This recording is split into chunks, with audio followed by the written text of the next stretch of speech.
بسم اللہ الرحمن الرحیم۔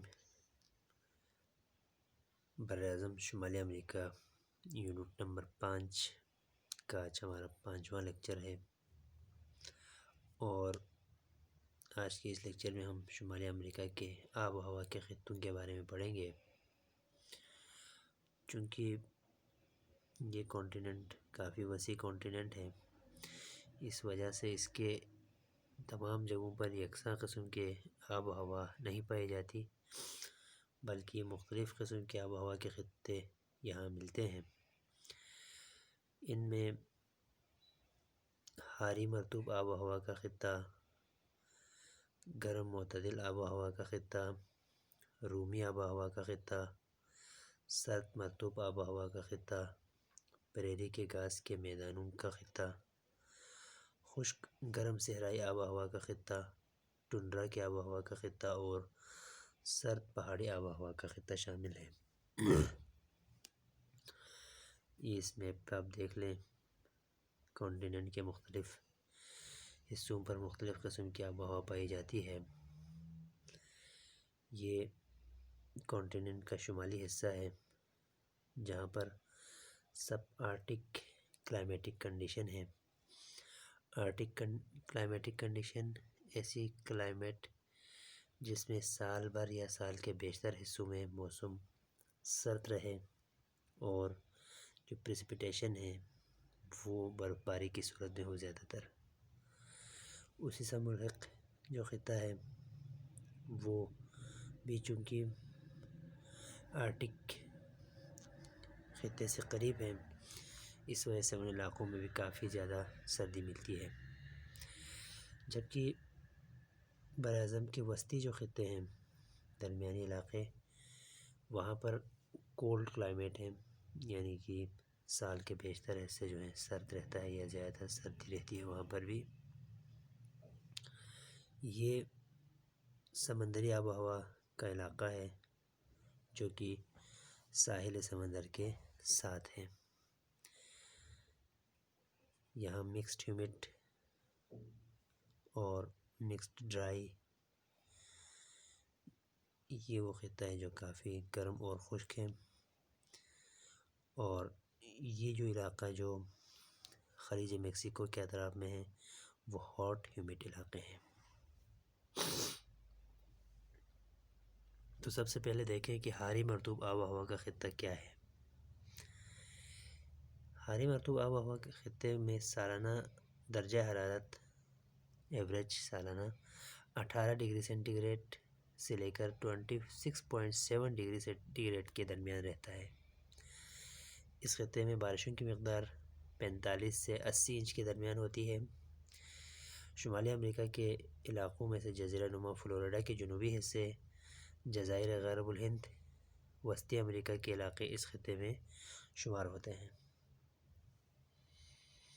یہ آپ میپ پر دیکھ لیں، شمالی امریکہ کے یہ پورے دنیا میں حاری مرطوب آب و ہوا کا خطہ دکھایا گیا ہے، لیکن اس میں سے جو وسطی امریکہ کے علاقے ہیں اور جزائر غرب الہند کے علاقے، یہ شمالی امریکہ کے وہ علاقے ہیں جہاں پر حاری مرطوب آب و ہوا پائی جاتی ہے۔ اگلا جو خطہ ہے وہ ہے گرم معتدل آب و ہوا کا خطہ۔ اس خطے میں مشرقی، جنوب مشرقی علاقے اور دریائے مسیسپی کے میدانی علاقے شامل ہیں۔ اس خطے میں موسم گرما کا اوسط درجہ حرارت 21 ڈگری سینٹی گریڈ، جبکہ موسم سرما میں بھی درجہ حرارت جو ہے قدرے بلند ہی رہتا ہے، بہت کم نہیں ہوتی۔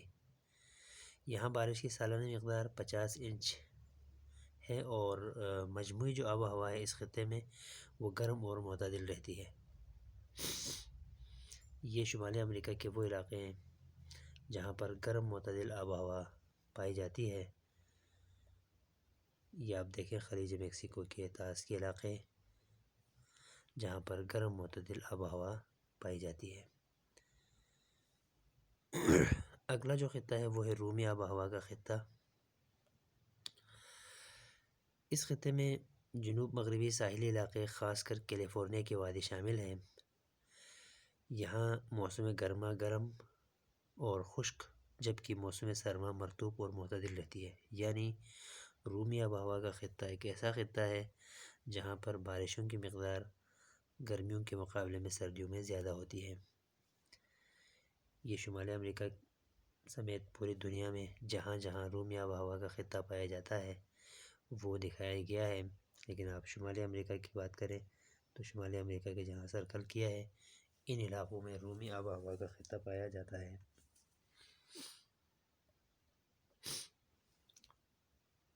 اس کے بعد ہے سرد مرطوب آب و ہوا کا خطہ۔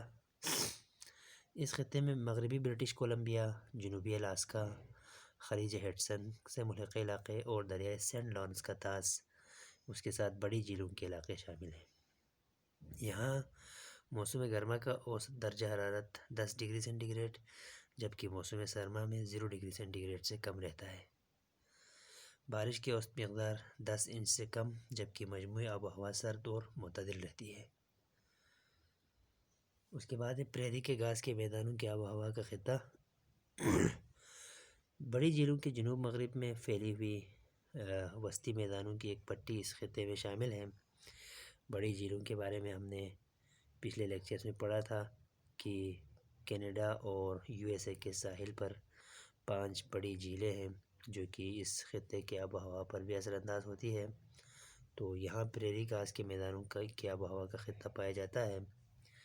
اس خطے کی اوسط درجہ حرارت سالانہ 18 ڈگری سینٹی گریڈ جبکہ بارش کی مقدار 10 سے 25 انچ کے درمیان رہتی ہے۔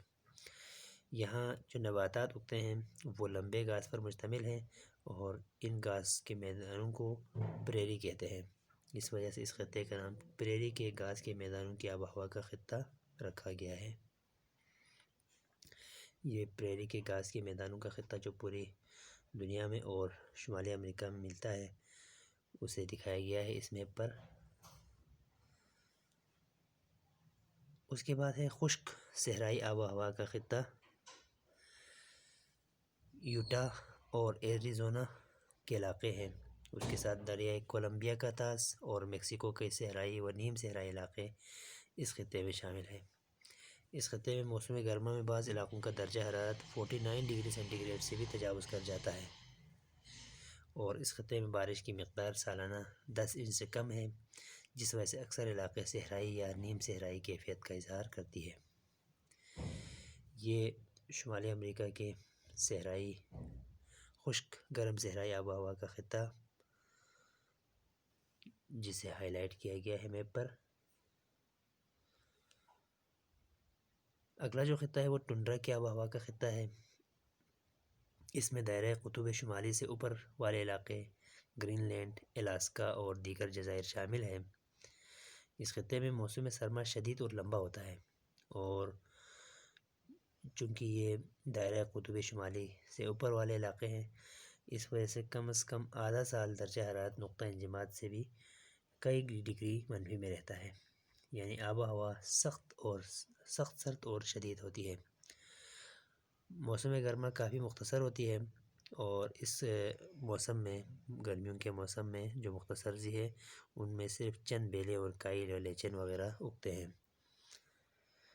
یہ ٹنڈرا کے خطے شمالی امریکہ کے جن میں گرین لینڈ کے جزائر، الاسکا اور دیگر جو جزائر ہیں جو شمالی امریکہ کے انتہائی شمالی حصے ہیں وہ دکھایا گیا ہے جہاں ٹنڈرا کی آب و ہوا کا خطہ پایا جاتا ہے۔ اگلا جو خطہ ہے وہ سرد پہاڑی آب و ہوا کا خطہ ہے۔ اس خطے میں راکیز کے بلند علاقے، برف پوش چوٹیاں اور ایپلیچین کے چند برف سے مستور حصے اس خطے میں شامل ہیں۔ آپ دیکھ سکتے ہیں میپ پر بھی راکیز ماؤنٹین کے اطراف کے جو علاقے ہیں جہاں سرد پہاڑی بلند علاقوں کی آب و ہوا پائی جاتی ہے۔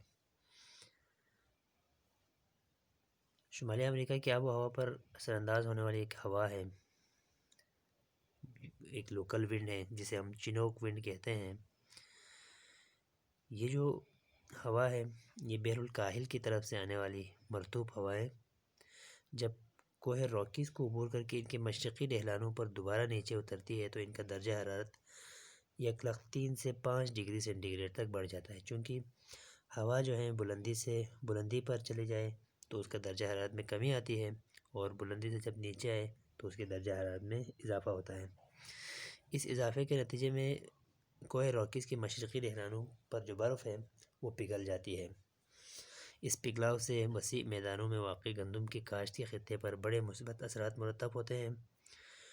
چونکہ یہ گرم چنوک ہوا فوراً برف کو پگھلا دیتی ہے، اس لیے ان ہواؤں کو برف خور یا سنو ایسٹر بھی کہتے ہیں۔ آپ میپ پر دیکھ لیں کہ بحر الکاہل سے جب ہوائیں کوہ راکیز کی طرف آتی ہے تو یہاں آنے کے بعد یہ کوہ راکیز سے جب نیچے اترتی ہے تو دوسری طرف جو برف ہے اسے پگھلا دیتی ہے۔ یہ ایسا ہوتا ہے، آپ اس نقشے پر دیکھ لیں کہ جب بحر الکاہل سے ہوائیں آتی ہیں تو کوہ راکیز اس ہوا کو روکتی ہے، تو ہوا جو ہے کوہ راکیز کے ساتھ ساتھ بلندی پر چلی جاتی ہے۔ اس کے نتیجے میں ہوا میں موجود نمی جو ہے وہ بادل کی شکل اختیار کر جاتی ہے، اور اس میں کنڈنسیشن ہوتی ہے، اور پہاڑی علاقے کے جو ہے مغربی حصے پر بارش برساتی ہے۔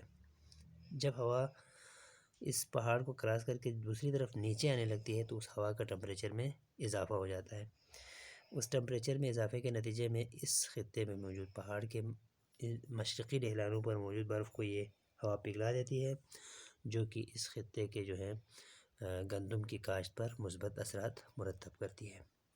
تو یہ ہوا براعظم شمالی امریکہ کی آب و ہوا کے خطے